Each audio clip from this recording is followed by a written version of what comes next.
మహిళలు అన్ని రంగాల్లో రాణిస్తూ సమాజ మార్పు కోసం పాటుపడుతున్నారని నగర మాజీ డిప్యూటీ మేయర్ సుభాష్ చంద్రచి అన్నారు. సైదాబాద్లో బీజేపీ భాగ్యనగర్ మహిళా మోర్చా అధ్యక్షురాలు మంజులారెడ్డి ఆధ్వర్యంలో మహిళా దినోత్సవాన్ని ఘనంగా నిర్వహించారు. వివిధ విభాగాల్లో ఉత్తమ సేవలు అందించిన వారిని ఘనంగా సత్కరించారు. ఆకాశంలో సగం, అవకాశాల్లో సగం, అన్నింటా సగం అంటూ ప్రపంచ మహిళా దినోత్సవ వేడుకల సంబరాలు అంగరంగ వైభవంగా జరుపుకుంటున్నాం. విధిరాతను ఎదిరించి ఆత్మగౌరవానికి ప్రతీకగా నిలుస్తూ ఎందరో నారీమణులు చరిత్రలో తమకంటూ ఓ స్థానాన్ని సాధించుకున్నారు. మహిళల స్థితిగతులు బాగుపడనిదే సమాజం అభివృద్ధి చెందదు. ఏ పక్షి అయినా ఒక రెక్కతో ఎగరలేదు అన్న స్వామి వివేకానంద మాటలు మరోసారి స్మరిస్తూ జయహో జనయిత్రి అంటూ ప్రపంచ మహిళా దినోత్సవం సందర్భంగా మహిళా మూర్తులకు సైదాబాద్ కార్పొరేటర్ కొత్త కాపు అరుణ రవీందర్ రెడ్డి శుభాకాంక్షలు తెలిపారు.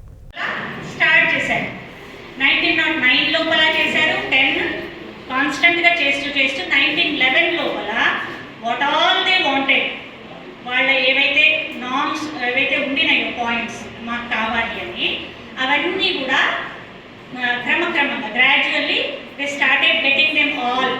సో అప్పుడు ఈరోజు ఏంటంటే మన నరేంద్ర మోడీ గారు మహిళల కోసము చట్టసభలో కూడా 33% చేశారు.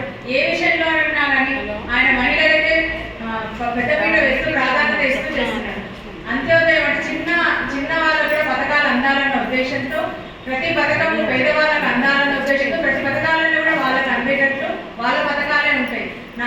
సుకన్య యోజన అంటే చిన్నపిల్లల కోసం వాళ్ళు ఒక చిన్నప్పుడు వాళ్ళకు మనం 500 కానీ 250 కానీ వేసామనుకోండి, వాళ్ళు పెళ్లి ఒకటే రంగం కాదు, అన్ని రంగాలలో కూడా అందరు కూడా రాణిస్తారు అని చెప్పేసి ఒక నిదర్శనము మన దశరథ లక్ష్మక్క గారు. ఆ లక్ష్మక్క గారు అంటే లక్ష్మి అంటే ఎవరు గుర్తుపడరు, గ్రూప్స్ లక్ష్మి అంటేనే గుర్తుపడతారు. ఆ లక్ష్మక్క గారికి, మరి రేణుకక్క గారికి, మరి మన అతిథి అయినటువంటి పరిమళ గారికి, మరి శైలజ గారికి, సరళ గారికి, అనురాధక్క గారికి